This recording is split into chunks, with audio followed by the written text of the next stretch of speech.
Hi, hello everyone. This is Staff IAS Academy. நம்ம இன்னைக்கு January 2nd ஓட current affairs பார்க்க போறோம். ஸோ ஸ்டார்ட் பண்ணிடலாம். இன்னைக்கு என்னன்னு சொல்லிட்டு நேற்று நியூ இயர்னால இன்ட்ரோ நிறைய பேசியாச்சு. ஸோ இன்னைக்கு வந்துட்டு கரண்ட் அஃபேர்ஸ் ஃபுல்லாக பார்த்துடலாம். ஓகேவா? சரி, ஃபஸ்ட்டு என்ன அப்படின்னு பார்த்தீங்கன்னா வந்தே பாரத் எக்ஸ்பிரஸ். ஓகே, சரி, நம்ம நேற்று கரண்ட் அஃபேர்ஸில் கூட பார்த்தோம் வந்தே பாரத் எக்ஸ்பிரஸை பற்றி. வந்தே பாரத் எக்ஸ்பிரஸ் வந்துட்டு ஆக்சுவலாக வந்து கிலோமீட்டர் பெர் ஹவர் எவ்வளோ ஸ்பீடில் போகும் அப்படின்னு பார்த்தீங்கன்னா 160 கிலோமீட்டர் பெர் ஹவர் ஸ்பீடில் போகும்னு பார்த்தோம். ஓகே, அதை விட எக்ஸ்ட்ராவாக போகுது அப்படிங்கிறத நேற்று கரண்ட் அஃபேர்ஸில் பார்த்தோம். அது எவ்வளோ போச்சு அப்படின்னா 180 கிலோமீட்டர் பெர் ஹவர் ஸ்பீடில் வந்துட்டு வர இருக்குது அப்படின்னு சொல்லிட்டு நம்ம பார்த்தோம் அஸ் அ கரண்ட் அஃபேர்ஸ். ஓகேவா? இங்கே என்ன பார்க்க போகிறோம் அப்படின்னு பார்த்தீங்கன்னா வந்து Vande Bharat sleeper coach train service has been introduced. Okay, சரி, ரூட் என்ன அப்படின்னு நம்ம தெரிஞ்சுக்கலாம். பெங்களூர், கோயம்புத்தூர், மதுரை. ஓகேவா? ஸோ இதில் இருக்கக்கூடிய எல்லா காரிடர்ஸையும் கவர் பண்ணுறது தான் வந்து இதோட ரூட். பெங்களூர், கோயம்புத்தூர், மதுரை. ஓகேவா? சரி, இதில் டோட்டல் கோச்சஸ் எவ்வளோ டிசைன் பண்ணியிருக்காங்கன்னா 16 கோச்சஸ் இருக்குன்னு பார்க்குறாங்க. அண்ட் பேசஞ்சர் கெப்பாசிட்டி வந்து 823 அப்படிங்கிறாங்க. அதுக்கப்புறம் மேக்ஸிமம் ஸ்பீட் எவ்வளோ கவர் பண்ணோம் அப்படின்னு பார்த்தீங்கன்னா வந்துட்டு 120 to 130 கிலோமீட்டர் பெர் ஹவர் அப்படின்னு சொல்லிட்டு பார்க்குறோம். ஓகேவா? சரி, இது வந்து ஒரு sleeper type of Vande Bharat. வந்து இப்போ தான் வந்தே பாரத் வந்து நார்மலாக எப்படி இருக்குன்னா ஒரு சிட்டிங்கில் வந்துட்டு ஆப்போசிட்டாக நம்ம இப்படி பார்க்குற மாதிரி கண்டினியூவாக இருக்க மாதிரி இப்படி தான் இருக்கும். சரியா? ஒரு லீனியராக தான் இருக்கும். இப்போ வந்து ஃபஸ்ட்டு ஸ்லீப்பர் கோச் வருது அப்படின்னு சொல்லிட்டு பார்க்குறோம். ரூட் வந்து Bangalore, Coimbatore, Madurai. Total coaches 16, passenger capacity 823, maximum speed 120 to 130 kilometre per hour. Okay, so Vande Bharat train நம்ம பார்க்கும்போது அதோட மினிஸ்டர் யாருன்னு சொல்லிட்டு நம்ம தெரிஞ்சுக்கலாம். அஸ்வினி வைஷ்ணவ் தான் வந்துட்டு மினிஸ்டர். ஓகேவா? For Vande Bharat, for railways. Okay, next பார்த்துடலாமா? அப்பாயின்மெண்ட்ஸ் பார்த்துடலாம். அப்பாயின்மெண்ட்ஸ் இப்போ ரீசெண்டாக யார் ஆகியிருக்கா அப்படின்னு பார்த்தீங்கன்னா வந்து ஏர்ஃபோர்ஸ், இந்தியன் ஏர்ஃபோர்ஸ் இருக்குல்ல, அதோட வைஸ் சீஃபாக வந்துட்டு யார் ஆயிருக்கான்னா வந்துட்டு நம்தேஷ்வர் திவாரி அப்படிங்கிறவர் தான் இருந்தார். ஸோ இவர் வந்து இப்போ ரிட்டையர் ஆகிட்டார் அப்படின்னு சொல்லிட்டு பார்க்குறோம். ஸோ நம்தேஷ்வர் திவாரி தான் வந்துட்டு ஏர்ஃபோர்ஸோட வைஸ் சீஃப் ஏர் மார்ஷலாக இப்போ ரீசெண்டாக இருந்தார், ரிட்டையர் ஆகிட்டார். ஸோ ஆஃப்டர் டு ஹிம் யார் வந்திருக்கா அப்படின்னு பார்த்தீங்கன்னா வந்து நாகேஷ் கபூர். ஓகேவா? நாகேஷ் கபூர் வந்திருக்காருன்னு பார்க்குறோம். நம்தேஷ்வர் திவாரிக்கு அப்புறம் இப்போ யார் வந்திருக்கா? Nagesh Kapoor air force vice chief air மார்ஷலாக வந்திருக்காருன்னு சொல்லிட்டு நம்ம பார்க்குறோம். ஓகேவா? சரி, அப்போ நம்ம இந்த இடத்துல வந்து ஏர்ஃபோர்ஸோட chief air marshal, vice chief air மார்ஷலை பார்க்குறப்ப நம்ம சீஃப் ஏர் மார்ஷலும் யாருன்னு தெரிஞ்சுக்கணும்ல. ஸோ அதை பார்த்துடலாமா? சீஃப் ஏர் மார்ஷல் யார் அப்படின்னு பார்த்தீங்கன்னா சண்டே கெல்வின் அன்கி. ஓகேவா? இதுதான் வந்து சீஃப் ஏர் மார்ஷல். ஏர்ஃபோர்ஸோட வைஸ் சீஃப் ஏர் மார்ஷல் இப்போ யார்? நாகேஷ் கபூர். அப்போ சீஃப் ஏர் மார்ஷல் யார்? சண்டே கெல்வின் அன்கி அப்படின்னு சொல்லக்கூடியவர். சீஃப் ஏர் மார்ஷல் வந்து எப்போதுமே வந்து வித் 4 ஸ்டார்ஸ் இருப்பாங்க. ஓகேவா? ஏர்ஃபோர்ஸில் வித் 4 ஸ்டார்ஸ் இருப்பாங்க அப்படின்னு சொல்லிட்டு நம்ம பார்க்குறோம். Okay, 4 stars. இது எல்லாமே அடிஷ்னல் இன்ஃபர்மேஷன் தான். ஓகேவா? நெக்ஸ்ட்டு என்ன அப்படின்னு பார்த்தீங்கன்னா நியூ மேஜர் ஃபார்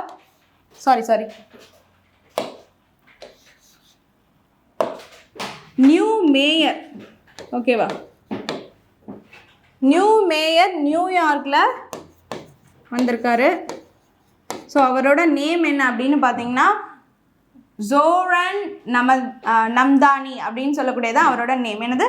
ஜோரன் நம்தானி அப்படின்னு சொல்லக்கூடியதான் அவரோட நேமு. இவர் வந்துட்டு 112, சரியா, 112வது மேயர். ஓகேவா? சரி, இவரை வந்து ட்ரம்ப்புக்கு அகெயின்ஸ்டான பார்ட்டி. இப்போ ட்ரம்ப் வந்து ரிப்பப்ளிக் பார்ட்டி அப்படின்னு சொல்லிட்டு பார்க்குறோம். நம்ம யூஎஸோட பிரசிடெண்ட் யார்? டொனால்ட் ட்ரம்ப் தான். ஸோ அவருக்கு அப்போசிஷனாக இருக்கக்கூடிய பார்ட்டியை சேர்ந்தவர் தான் இந்த ஜோக்ரம் நம்தானி அப்படின்னு சொல்லக்கூடியவர். இவர் வந்து பார்த்திங்கன்னா இப்போ ஒரு சின்ன வயசுலேயே மேயர் ஆயிருக்காரு. ஸோ 34 இயர்ஸில் வந்துட்டு மேயர் ஆயிருக்காரு. இவரை பற்றி நம்ம ஏன் இங்கே பார்க்குறோம், அங்கே மேயர் ஆனவங்களாம் எதுக்கு இங்கே பார்க்கணும் அப்படின்னு பார்த்தீங்கன்னா இவர் வந்து இந்திய வம்சாவளியை சேர்ந்தவர். ஓகேவா? சரி, அதனால தான் வந்து இவரை இங்கே பார்க்குறோம்.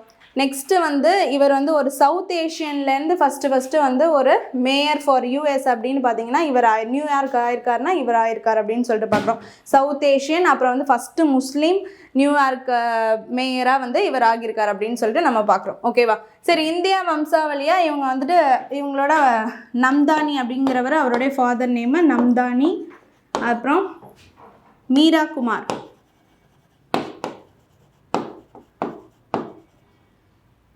ஓகேவா? ஸோ முகமது நம்தானி அப்புறம் மீரா குமார் அப்படின்னு சொல்லக்கூடிய இவங்களுக்கு வந்து இவர் பிறந்திருக்காரு. ஸோ 2018 இவங்க அப்படியே வந்து அமெரிக்கா சைட் போயிட்டாங்க. ஸோ அதனால இவங்க போனதுனால அப்போ இருந்து இருக்கனால இவர் இந்திய வம்சாவளியை சேர்ந்தவர் அப்படின்னு சொல்லிட்டு பார்க்குறோம். ஸோ 112வது மேயர் ஜோகரன் நம்தானி இப்போ புதுசாக நியூயார்க்கில் நியமிச்சிருக்காரு அப்படின்னு சொல்லிட்டு பார்க்குறோம். ஓகேவா? சரி, இவர் எந்த பார்ட்டியை சேர்ந்தவர் அப்படின்னு பார்த்தீங்கன்னா democratic socialist and former state assembly பார்ட்டியை சேர்ந்தவர். ஓகேவா? Democratic socialist former state assembly பார்ட்டியை சேர்ந்தவர். ஓகே, நெக்ஸ்ட் கண்ட ஃபேஸ் பார்த்தலாம். Prisoner exchange.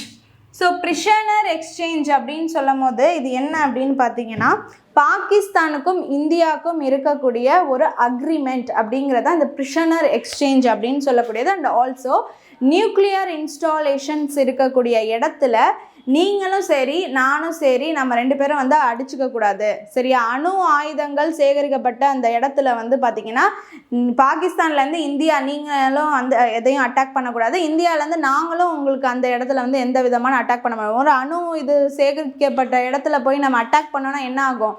ஃபுல் பிளாஸ்ட்டு தான். ஓகேவா? பிளாஸ்ட்டு தான். ஓகேவா? அந்த மாதிரி இருக்கிறப்ப அந்த இடத்த நீங்கள் அட்டாக் பண்ணக்கூடாதுங்கிறதுக்காகவே இவங்க வந்து ஒரு அக்ரிமெண்ட் வந்து சைன் பண்ணி வச்சுருக்காங்க. அண்ட் ஆல்சோ நீங்கள் வந்து உங்கள்கிட்ட எங்களுடைய இந்தியாவை சேர்ந்த பிரிஷனர்ஸ் வந்து உங்கள்கிட்ட எத்தனை பேர் இருக்காங்க அண்ட் ஏன்ட்ட எத்தனை பேர் இருக்குது, பாகிஸ்தானை சேர்ந்த பிரிஷனர்ஸ் இருக்காங்க அப்படிங்கிறத ரிப்போர்ட்டை வந்து எப்போதுமே வந்துட்டு கொடுத்துட்ருக்கணும். ஓகேவா? ஸோ அந்த ரிப்போர்ட்டை எப்பப்போ எக்ஸ்சேஞ்ச் பண்ணிப்பாங்க அப்படின்னு பார்த்தீங்கன்னா January 1. ஓகேவா? நியூ இயர் அன்னைக்கு எக்ஸ்சேஞ்ச் பண்ணிக்கிறாங்க அப்படின்னு வச்சுக்கோங்க. ஸோ January 1 பண்ணிப்பாங்க. அண்ட் ஆஃப்டர் டு தட் வந்து July 1 பண்ணிப்பாங்க. January 1 அண்ட் July 1 வந்து அந்த இயரில் வந்து இந்த ரிப்போர்ட் எக்ஸ்சேஞ்ச் அப்படின்னு நடக்கும். அண்ட் எவ்ரி 2 இயர்ஸ்க்கு வந்துட்டு ஒரு 2 வருஷத்துக்கு ஒரு டைம் கண்டிப்பாக வந்து இது சம்மந்தமாக வந்து ரிவ்யூஸ் பண்ணுவாங்க அப்படின்னு சொல்லியிருக்காங்க. ஓகேவா? So under the India Pakistan agreement prisoners are exchanged prisoners reports are exchanged annually அப்படின்னு சொல்லிட்டு பார்க்குறோம். ஓகேவா? ஸோ இது மாதிரி ஒரு அக்ரிமெண்ட்டை எப்போ மொதல் சைன் பண்ணாங்க அப்படின்னு பார்த்தீங்கன்னா 31 December 1988 சைன் பண்ணியிருக்காங்க. ஓகே, இப்படி ஒரு அக்ரிமெண்ட் நீங்கள் உங்கள்கிட்ட இருக்கிற எங்களோட கைதிகளை சொல்லணும், வந்துட்டு நாங்களும் சொல்லுவோம் அப்படின்னு சொல்லிட்டு எப்போ சைன் பண்ணாங்க? 31 December 1988 பண்ணியிருக்காங்க அப்படின்னு சொல்லிட்டு பார்க்குறோம். அண்ட் இதை இப்போ வந்து இம்ப்ளிமெண்ட் பண்ணி செயல்படுத்த ஆரம்பித்தாங்கன்னா January 1, 1992 இம்ப்ளிமெண்ட் பண்ணி செயல்படுத்த ஆரம்பிச்சிருக்காங்க. அப்போருந்து இப்போ வரைக்கும் கரெக்டாக January 1 பார்க்குறோமா? ஸோ அது வரைக்கும் பண்ணிகிட்டு இருக்காங்கன்னு பார்க்குறோம். ஓகேவா?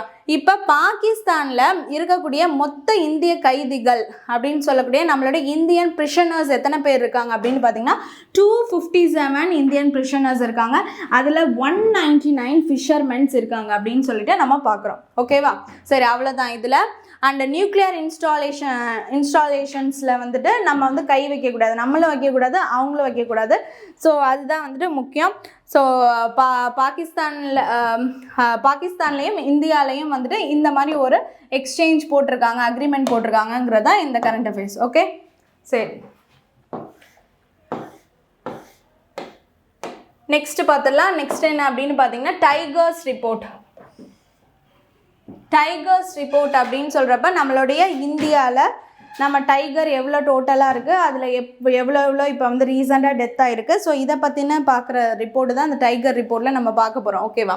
சரி, இப்போ எப்படி வந்து டைகர் நம்மளுடைய ஆக்சுவலாக டைகர்ன்னு சொல்கிறப்ப நம்மளுடைய நேஷ்னல் அனிமல் வந்து டைகர். எடுத்தோடனே இப்படி நம்ம டைகர் அப்படின்னு நம்ம சொல்லக்கூடாது. நார்மலான மனுஷங்க சொல்லலாம். ஆஸ்பரண்ட்டாக நம்ம என்ன சொல்லணும் அப்படி சொல்லக்கூடாது. நம்ம எப்படி சொல்லணும்னா ராயல் பெங்கால் டைகர் அப்படின்னு சொல்லிட்டு சொல்லணும். ஓகேவா? ஸோ எப்படி வந்து ஃபுட்டு பிரியாணினா எமோஷன், ஃபுட்டுனா நார்மல் வேர்டா, அந்த மாதிரி வந்து ஆஸ்பரன்ஸ்க்கு எப்போதுமே அது ராயல் பெங்கால் டைகர் தான். ஓகேவா? சரி, அப்போ வந்து டைகர்ஸ் ரிப்போர்ட் அப்படின்னு சொல்லிட்டு பார்க்குறப்ப வந்து டோட்டல் டைகர்ஸோட டெத்து வந்து போன 2025ல் எவ்வளோ ரெக்கார்ட் ஆகிருக்கு அப்படின்னு சொல்லிட்டு பார்த்தோன்னா 166. ஓகேவா? 166ல் 31 வந்து பார்த்திங்கன்னா கப்ஸ் அப்படின்னு சொல்லக்கூடிய புலிக்குட்டிகள் இறந்துருக்கு அப்படின்னு சொல்லிட்டு பார்க்குறோம். ஓகேவா? 166 டோட்டலி இறந்துருக்கு 2025 ரிப்போர்ட் படி. அதில் 31 குட்டி இறந்துருக்கு. இதை வந்து உண்மையிலே வந்து வைல்ட் லைஃப் ப்ரொடெக்ஷன் ஆக்ட் 1972 படி நம்ம படிக்கிறப்ப இது எல்லாமே வந்து கீழே வரும். கண்டிப்பாக கொஷின் இந்த டைகருன்னு கையை வச்சு கேட்கலான்னு நினச்சி வந்து எடுத்தாங்கன்னா இதை பற்றின கேட்பாங்க. அதனால் நம்ம இந்த ரிப்போர்ட்டை நல்லா தெரிஞ்சு வச்சுக்கலாம். 166 இறந்துருக்கு, அதில் 31 வந்து கப்ஸ் அப்படின்னு சொல்லிட்டு பார்க்குறோம். ஓகேவா? நெக்ஸ்ட் என்ன அப்படின்னு பார்த்தீங்கன்னா மேஜர் இம்பேக்ட் ஏரியாஸ். எந்த இடத்துல எல்லாம் தனித்தனியாக வந்து ஒரு ஏரியாஸில் இவ்வளோ டைகர் இறந்துருக்குன்னு சொல்லிட்டு பார்த்தலாம். ஸோ அப்படி பார்க்குறப்ப மத்திய பிரதேஷில் 55 இறந்துருக்கு, மகாராஷ்டிராவில் 38, கேரளாவில் 13. ஓகேவா? ஸோ மத்திய பிரதேஷில் வந்து 55ன்னு சொல்கிறப்ப டைகர்ஸ் வந்து அதிகமாக காணப்படுற இடமே வந்துட்டு மத்திய பிரதேஷ் தான். ஸோ அங்கே ரேஞ்ச் ஆஃப் டெத்தும் வந்துட்டு அதிகமாக இருக்கும். ஸோ 55, மகாராஷ்டிராவில் 38, கேரளாவில் 13 அப்படின்னு சொல்லிட்டு பார்க்குறோம். ஓகேவா? சரி, அப்போ ரிப்போர்ட் படி இன் 2022 ரிப்போர்ட் படி டோட்டல் டைகர்ஸோட எண்ணிக்கை எவ்வளோ அப்படின்னு பார்த்தீங்கன்னா வந்து டோட்டலாக வந்து 3682 டைகர்ஸ் இருக்குது நம்மக்கிட்ட இப்போ. ஓகேவா? ஸோ ரிப்போர்ட் படி 2022 ரிப்போர்ட் படி 3682 டைகர்ஸ் வந்து நம்ம கையில் இப்போ நம்ம இந்தியாவில் இருக்குது அப்படின்னு சொல்லிட்டு நம்ம பார்க்குறோம். ஓகேவா? ஸோ அதை வந்து நம்ம வந்து பாதுகாக்க வேண்டியது நம்மளுடைய கடமை, எல்லாரோடைய கடமையும். ஓகே. புலி வந்து நீங்கள் நினைக்கிற மாதிரி நம்ம இந்த இப்போ இதில் பார்க்குறோம், நார்மலாக தெரியுது. நான் கூட முன்னாடி டிவிலாம் பார்த்து நார்மலாக தான் நினைப்பேன். ஆனால் நேரில் பார்த்தப்ப தான் தெரிஞ்சு அதோட சைஸ் வந்து ரொம்ப பிக்கு. சும்மா ஒரு கையை இதை வச்சு அடித்தாலே நம்ம அவ்வளோதான். ஸோ அதனால தான் அது வந்து நம்மளுடைய தேசிய விலங்காக இருக்குது. அதை நம்ம வந்து பாதுகாக்கணும். ஓகேவா? சரி, நெக்ஸ்ட்டு என்ன அப்படின்னு பார்த்தீங்கன்னா டிஆர்டிஓ டே. ஓகேவா? டிஆர்டிஓ டே அப்படின்னு சொல்கிறது எப்போ நம்ம செலிப்ரேட் பண்ணோம்? Jan 1, 1958 வந்துட்டு செலிப்ரேட் பண்ணுறாங்க. ஸோ டிஆர்டிஓனா என்ன அப்படின்னு பார்த்தீங்கன்னா defence research and development organisation. Okay, defence research and development organisation தான் டிஆர்டிஓ. சரி, டிஆர்டிஓ என்னங்க பண்ணுவாங்க அப்படின்னா வந்து டிஆர்டிஓ தான் நம்மளுடைய வெப்பன்ஸு, வார்ஷிப்ஸு, அதுக்கப்புறம் வந்து வார் ஹெட்ஸு எல்லாத்தையும் டிசைன் பண்ணுறது, நியூ எக்யூப்மெண்ட்ஸ் கொண்டு வரது, நம்மளோட டிஃபென்ஸ் ப்ராப்பர்ட்டி எல்லாத்தையும் டிசைன் பண்ணுறது, நியூவாக இப்போ வந்துட்டு அதில் என்ன ஏஐ டெக்னாலஜி கொண்டு வந்து பண்ணலாம், எக்யூப்மெண்ட்டில் என்ன நியூவாக டெக்கியாக பண்ணலாம். ஸோ இது மாதிரி எல்லாமே பண்ணுறது எல்லாமே யார்? டிஆர்டிஓ தான் பண்ணுறாங்க, defence research and development organisation. So இதை வந்து எப்போ இருந்து நம்ம இந்த டேயை வந்து செலிப்ரேட் பண்ண ஆரம்பித்தோம்? January 1, 1958 இருந்து. ஓகேவா?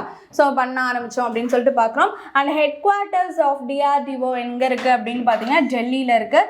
சேர்மன் யார் அப்படின்னு பார்த்தீங்கன்னா doctor Sameer V Kamat. Okay, DRDO பற்றி நம்ம நிறையா பார்ப்போம். நம்மளுடைய இந்த நியூஸ் ராக்கெட்டு இந்த மாதிரி நியூஸஸ்லாம் வரப்போ டிஃபென்ஸ் நியூஸ் வந்தாலே நம்ம டிஆர்டிஓன்னு தான் பார்ப்போம். ஸோ இதை கண்டிப்பாக தெரிஞ்சு வச்சுக்கோங்க. சேர்மன் யார்? டாக்டர் சமீர் வி கமத் தான் வந்து சேர்மன். ஓகேவா? நெக்ஸ்ட்டு பார்க்கலாமா? நெக்ஸ்ட்டு வந்து 8th பே கமிஷன் பற்றி பார்க்க போகிறோம். Okay, 8th pay commission. So வந்து 8th பே கமிஷன் என்ன அப்படின்னு பார்த்தீங்கன்னா இப்போ ஒரு யூனியன் கவர்மெண்ட் வந்து 6th பே 7th பே இப்படிலாம் சொல்லிட்டு அந்த ஒர்க் பண்ணுற எம்ப்ளாயீஸோட அந்த பே இன்க்ரீஸ் பண்ணுறதுக்கு வந்துட்டு ஒரு கமிஷன் போடுவாங்க. ஸோ அப்படி இருக்கிறப்ப யூனியன் கவர்மெண்ட் வந்து ஏற்கனவே அந்த கமிஷனை போட்டாங்க. ஸோ அந்த கமிஷனுக்கு ஹெட்டாகவும் யார் இருந்தா அப்படின்னு பார்த்தீங்கன்னா ரஞ்சனா பிரகாஷ் தேசாய் வந்து ஹெட்டாக இருந்தாருன்னு சொல்லிட்டு பார்க்குறோம். யார்? ரஞ்சனா பிரகாஷ் தேசாய் ஹெட்டாக இருந்தாங்கன்னு சொல்லிட்டு பார்க்குறோம். ஸோ இவங்களை வச்சு இந்த 8th பே கமிஷன் வந்துட்டு யூனியன் கவர்மெண்ட் வந்து ரிவ்யூ பண்ணி ஓகேன்னு சொல்லியாச்சு. ஆனால் அதை வந்து இன்ஸ்டாலேஷன் வந்து நம்ம ஸ்டேட் கவர்மெண்ட்ஸ் இன்னும் யாரும் ஸ்டார்ட் பண்ணலை. ஓகேவா?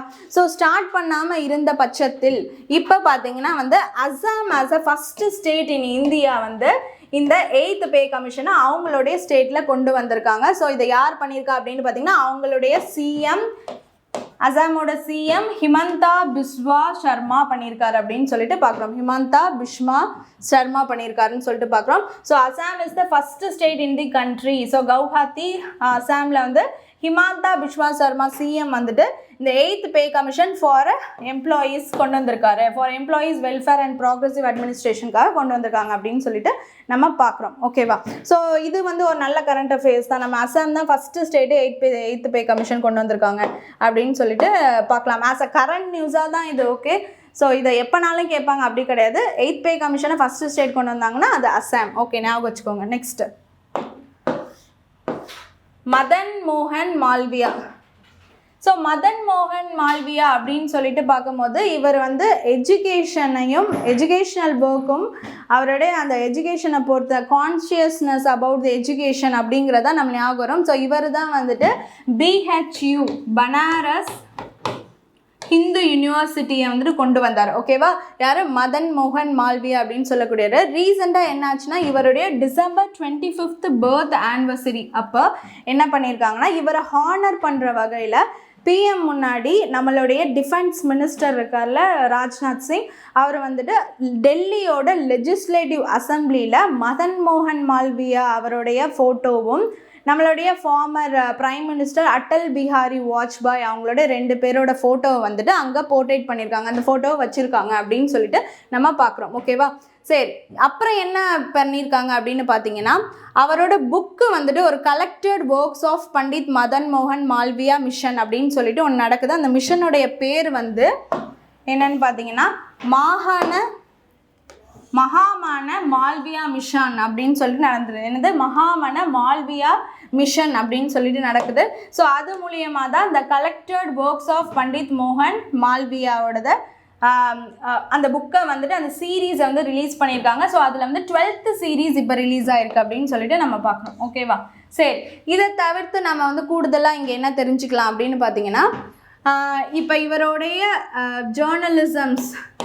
ஜேர்னலிசம் என்னெல்லாம் பண்ணியிருக்காரு அப்படின்னு பார்த்தீங்கன்னா வந்து மர்டயா அப்படின்னு சொல்லிட்டு ஒரு ஹிந்தி ஜேர்னலில் வந்து ஒர்க் பண்ணியிருக்காரு. நெக்ஸ்ட்டு பார்த்தீங்கன்னா வந்து லீடர்ஸ் ஆஃப் அகமதாபாத்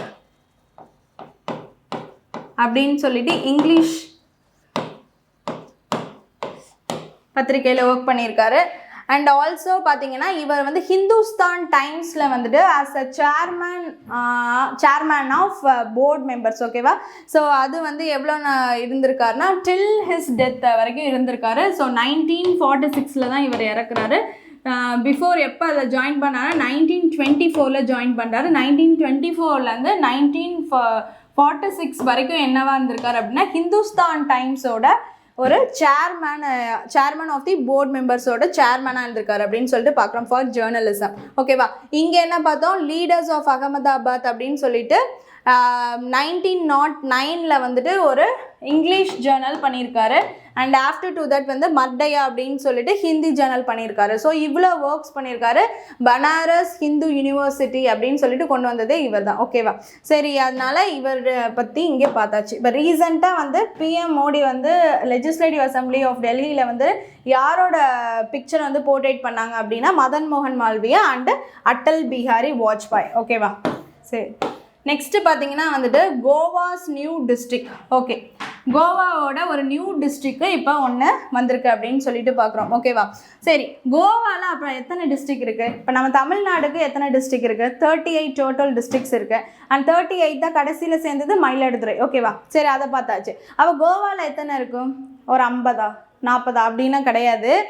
இது வரைக்கும் 2 தான் இருந்திருக்கு. ஓகேவா? நார்த்து கோவா அப்படின்னு ஒன்றும், சவுத்து கோவா. புதுசாக பார்த்தா அது எல்லாருக்குமே ஒரு ஷாக்கிங் நியூஸ் தான். ஓகேவா? நார்த்து கோவா, சவுத்து கோவா, இதுதான் 2 டிஸ்ட்ரிக்ட் இருந்திருக்கு. இதுக்கப்புறம் நார்த்தன் ஏரியாஸில் இருக்க சில இடங்களை பிரித்து, நார்த்து கோவாவில் இருக்கக்கூடிய சில இடங்களை பிரித்து இப்போ புதுசாக ஒரு டிஸ்ட்ரிக்ட் ஃபார்ம் ஆகுது. அந்த டிஸ்ட்ரிக்ட் தான் என்ன அப்படின்னு பார்த்தீங்கன்னா குஷவட்டி அப்படின்னு சொல்லிட்டு ஒரு டிஸ்ட்ரிக்ட் ஃபார்ம் ஆகுதுன்னு பார்க்குறோம். நல்லா ஞாபகம் வச்சுக்கோங்க, கோவாவில் இருக்கக்கூடியது 2 டிஸ்ட்ரிக்ட் தான். North Goa, south Goa. இப்போ அந்த கோவாவில் வந்து புதுசாக ஒன்று வந்து சேர்ந்துருக்கு, அது பேர் வந்து குஷவதி அப்படின்னு சொல்லிட்டு பார்க்குறோம். ஓகேவா? ஸோ கோவாவோட கேபிட்டல் என்ன? பனாஜி. ஓகேவா? ஸோ இதை வந்து இப்போ சிஎம் பிரமோத் சவாந்த் வந்து கொண்டு வந்திருக்காரு அப்படின்னு சொல்லிட்டு பார்க்குறோம். டிஸ்ட்ரிக்ட் பிரித்து வந்திருக்கு. பிரமோத் சவாந்த் தான் சிஎம் ஆஃப் கோவா. ஓகே, சரி, நெக்ஸ்ட் பார்க்கலாமா? நெக்ஸ்ட் என்ன அப்படின்னு பார்த்தீங்கன்னா, இந்தியாஸ் ஃபர்ஸ்ட் புல்லட் ட்ரெயின். ஓகேவா? இந்தியாவோட முதல் புல்லட் ட்ரெயின். ஓகேவா? இந்தியா வந்து ரயில்வேஸில் இண்டிஜினியஸாக நிறைய ஒர்க் பண்ணிக்கிட்டு இருக்கு. அஸ்வினி வைஷ்ணவ் தான் வந்து மினிஸ்டர். ஸோ வந்து வந்தே பாரத் வந்து நம்ம இண்டிஜினியஸாக நம்மளோட நியூ டைப் ஆஃப் ட்ரெயின்ஸ் கொண்டு வரோம். இப்போ புல்லட் ட்ரெயினும் நம்ம வந்து அந்த லிஸ்ட்டில் இருக்குது அப்படின்னு சொல்லிட்டு பார்க்குறோம். ஸோ அப்படி பார்க்குறப்ப ஃபஸ்ட்டு இந்தியாவோட புல்லட் ட்ரெயின் பார்த்தீங்கன்னா எந்த ஏரியாலேருந்து எந்த ஏரியா போக போகுதுன்னா மும்பை டு அகமதாபாத் காரிடார்ஸை கவர் பண்ண போகுது அப்படின்னு சொல்லிட்டு நம்ம பார்க்குறோம். மும்பை டு அகமதாபாத். ஓகேவா? ஸோ அப்போ டோட்டல் கிலோமீட்டர்ஸ் பார்த்தீங்கன்னா வந்துட்டு 508 கிலோமீட்டர்ஸை வந்துட்டு கவர் பண்ண போகுது.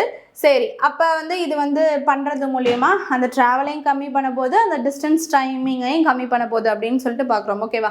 நெக்ஸ்ட்டு இது வந்து எவ்வளோ கிலோமீட்டர் ஸ்பீடில் இருக்க போகுது? புல்லட்னா அப்போ வந்து அது வேகமாக தான் இருக்கும். நார்மலாக இருக்கக்கூடிய வந்தே பாரத் ட்ரெயின் எவ்வளோன்னு பார்த்தோம்.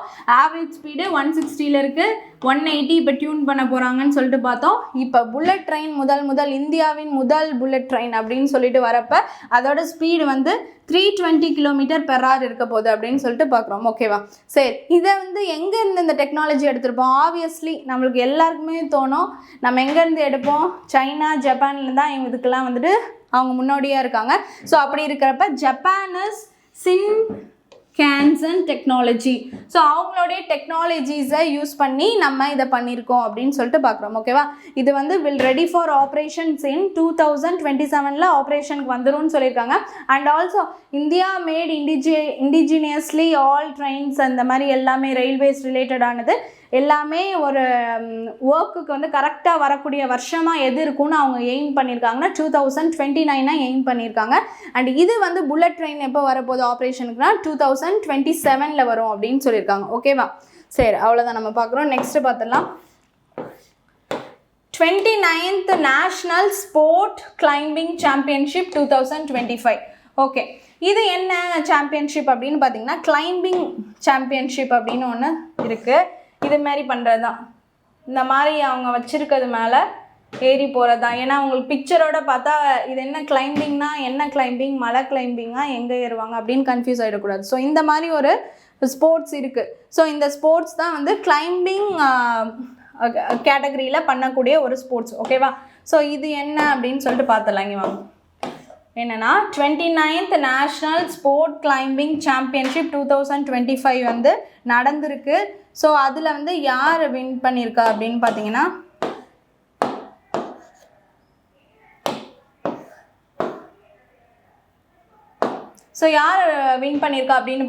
வந்து இந்த அமேரா கோஸ்லா அப்படிங்கிறவங்க வந்து கோல்டு வின் பண்ணியிருக்காங்க அப்படின்னு சொல்லிட்டு பார்க்குறோம். ஓகேவா? அமேரா கோஸ்லா கோல்டு வின் பண்ணியிருக்காங்க. இவங்க வந்து ரொம்ப யங்கஸ்ட் ஏஜ் தான், 14 years தான் ஆகுது. ஸோ அண்டர் 17 கேட்டகரியில் பார்ட்டிசிபேட் பண்ணியிருக்காங்க. ரொம்ப யங்கஸ்ட் ஏஜில் வந்து பார்ட்டிசிபேட் பண்ணியிருக்காங்க. அமேரா கோஸ்லா அப்படின்னு சொல்லக்கூடியவங்க வின் பண்ணியிருக்காங்க கோல்டு அப்படின்னு சொல்லிட்டு பார்க்குறோம். எதில் 29th கிளைம்பிங் காம்படிஷனில் வின் பண்ணியிருக்காங்க. ஓகே, நெக்ஸ்ட்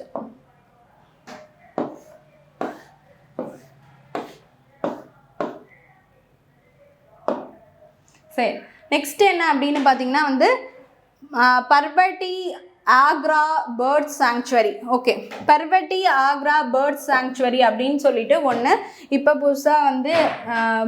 புதுசாக என்ன சொல்லியிருக்காங்க அப்படின்னா அதை எக்கோ சென்சிட்டிவ் ஜோனாக வந்துட்டு இது பண்ணியிருக்காங்க. ஓகேவா? இந்த பேர்ட் சாங்சுவரி ஆக்சுவலாக இருந்துகிட்ருக்கு. இது ஒரு வெட்லேண்ட்ஸ் பேர்ட் சாங்சுவரி அப்படின்னு சொல்லிட்டு பார்க்குறோம். இந்த Ramsar sites of wetland conservation அப்படின்னு சொல்லக்கூடிய அந்த லிஸ்ட்டில் வந்துட்டு இந்த பர்வட்டி ஆக்ரா பேர்ட் சாங்சுவரி ஒரு 44 இருக்கும். அதில் வந்து இந்த சாங்சுவரி இருக்குது. இதை வந்து எக்கோ சென்சிட்டிவ் ஜோனாக வந்துட்டு அறிவிச்சிருக்காங்க. மினிஸ்ட்ரி ஆஃப் என்விரான்மெண்ட் பண்ணியிருக்காங்க. ஸோ மினிஸ்ட்ரி ஆஃப் என்விரான்மெண்ட்னு சொன்னோடனே அதோட யூனியன் மினிஸ்டர் யாருன்னு தெரிஞ்சுக்கலாம். பூபேந்திரா யாதவ் அப்படின்னு சொல்லக்கூடியது தான் அதோட மினிஸ்டர். ஓகேவா?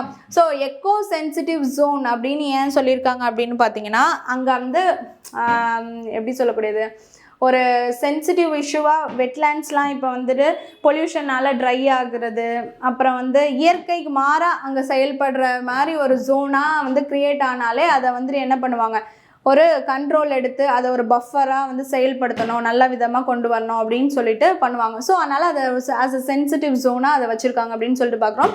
இது வந்து கோண்டா டிஸ்ட்ரிக்ட் யூபியில் இருக்குது. ஓகே, கோண்டா டிஸ்ட்ரிக்ட் யூபியில் இருக்குது அப்படின்னு சொல்லிட்டு பார்க்குறோம். ஓகேவா, சரி. இது வந்து wetland conservation in northern India, UP Gonda district. ஓகேவா, இங்கே பார்த்தீங்கன்னா வந்து சென்ட்ரல் ஏஷியன் பேர்ட்ஸ்லாம் ஆஸ் அ மைக்ரண்ட்ஸாக வந்துட்டு போகுது அப்படின்னு சொல்கிறாங்க, central Asian birds.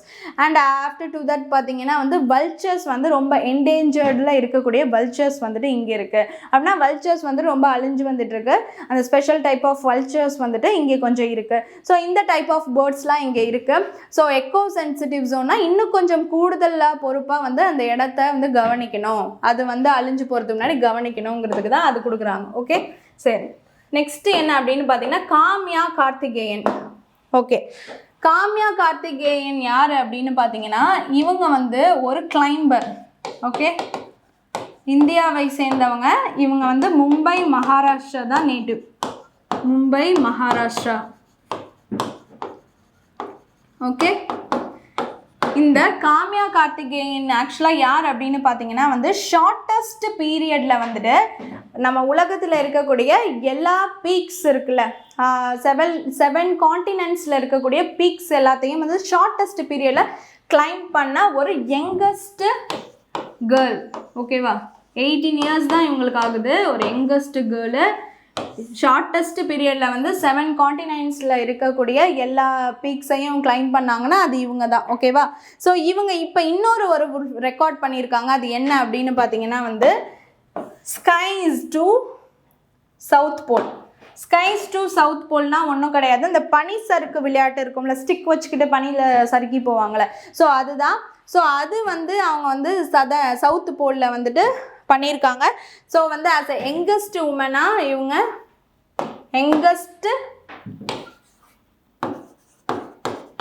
Youngest Indian உமனாக இதை பண்ணியிருக்காங்க.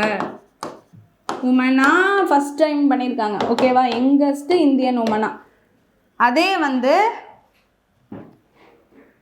ஃபஸ்ட்டு இந்தியன் உமனாக யார் பண்ணா அப்படிங்கிற ஒரு கொஷின் இருக்குது. First Indian woman. ஓகேவா, அது யார் அப்படின்னு பார்த்தீங்கன்னா ரீனா கௌஷல். ரீனா கௌஷல் அப்படின்னு சொல்லக்கூடியவங்க தான் வந்துட்டு ஃபஸ்ட்டு இந்தியன் உமன் இந்த மாதிரி ஸ்கைஸ் டு சவுத் போலில் பண்ணது வந்து யாருன்னு பார்த்தீங்கன்னா ரீனா கௌஷல் அப்படின்னு சொல்லக்கூடியவங்க. ரீனா கௌஷல் தர்மாஸ்தா அப்படின்னு சொல்லக்கூடியவங்க தான் வந்து பண்ணாங்க. ஓகேவா, ரீனா கௌஷல் தர்மாஸ்தா. அதே வந்து யங்கஸ்ட் இந்தியன் உமன் வந்துட்டு ஃபஸ்ட்டு இந்த மாதிரி வந்து இந்த ஸ்கைஸ் டு சவுத் போல் அப்படின்னு கேட்டால் யாரை சொல்லணும், காமா கார்த்திகேயன். ஓகேவா, இப்போ பாருங்கள் இந்த ஒரு இதுக்குள்ளே எத்தனை இருக்குது பாருங்கள். ஃபஸ்ட்டு இந்தியன் உமன் வந்து ஸ்கைஸ் டு சவுத் போல்னா ரீனா கௌஷல் தர்மாஸ்தா.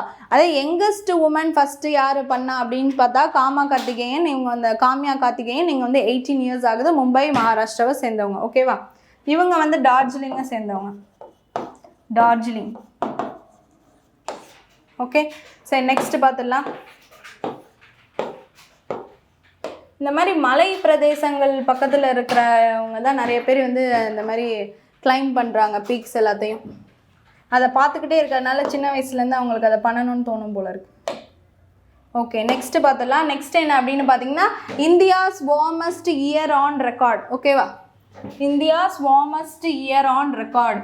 ஓகே, அப்படி சொல்கிறப்ப according to IMD reports, Indian meteorological department தான் வந்துட்டு இந்த எல்லாத்தோட அந்த ஃபோர்காஸ்டிங் என்ன ரிப்போர்ட் எல்லாமே பண்ணோம். ஸோ அதுபடி பார்த்தீங்கன்னா 8th warmest year on record அப்படியா நம்மளுடைய 2025 இருக்குது அப்படின்னு சொல்லிட்டு பார்க்குறோம். ஓகேவா, 2025 வந்து 8th வார்மஸ்ட் இயர் ஆன் ரெக்கார்ட்னு பார்க்குறோம். அப்போ எப்போ இருந்து இந்த 8th இயராக இப்போ இது வந்திருக்குன்னா 1901லேருந்து ரெக்கார்ட் ஒவ்வொரு இயரும் இப்போ வந்து 2024 வந்துட்டு ரொம்ப இருந்ததுலே ரெக்கார்ட்லேயே வந்து ரொம்ப ஹாட்டஸ்ட் இயர் அப்படின்னு சொன்னாங்க. ஓகேவா, ரொம்ப ஹாட்டஸ்ட் இயர். ஸோ அந்த மாதிரி வந்து 1901 இருந்து ரெக்கார்ட் பண்ணோம்னா வந்துட்டு இது 8th இயர் ஆன் ரெக்கார்ட் 2025 சொல்கிறாங்க. ஓகேவா? ஸோ ரொம்ப வந்து எப்படின்னா வார்மஸ்ட் இயராக இருக்குது, கொஞ்சம் ஹாட்டாக இருக்குது அப்படின்னு சொல்லிட்டு. சரி, எக்ஸ்ட்ரீம் வெதர் டெத் இதனால நிறையா நடந்திருக்கு 2025. ஸோ டோட்டலி பார்த்தீங்கன்னா வந்து தண்டர் அண்ட் ஸ்டார்ம்ஸு இதனாலலாம் நடந்திருக்கு. நிறைய லைட்னிங் அண்ட் தண்டர் மேலே தாக்கி அதனால இந்த டெத் ரேட்டுக்குள்ளேயே நிறைய பேர் இறந்துருக்காங்க. அதுவும் இல்லாமல் டோட்டலி வந்து 2763 வந்து டெத் ரேட் அப்படின்னு சொல்லிட்டு பார்க்குறோம். ஓகேவா? ஸோ இந்த ரிப்போர்ட்டை யார் விடுவா? ஐஎம்டி விடுவாங்க. அண்ட் 2025 வந்து 8th warmest year on record. அதை நல்லா ஞாபகம் வச்சுக்கோங்க. அதுதான் கரண்ட் அஃபேர்ஸ். ஓகே, ஏன்னா இம்பார்ட்டன்ட் கரண்ட் அஃபேர்ஸ் எல்லாமே பார்த்தாச்சு, ஃபுல்லாக வித் அடிஷ்னல் டீட்டெயில்ஸோடையும் எல்லாமே பார்த்தாச்சு. ஸோ நோட் பண்ணிக்கிட்டே வாங்க. தேங்க்யூ.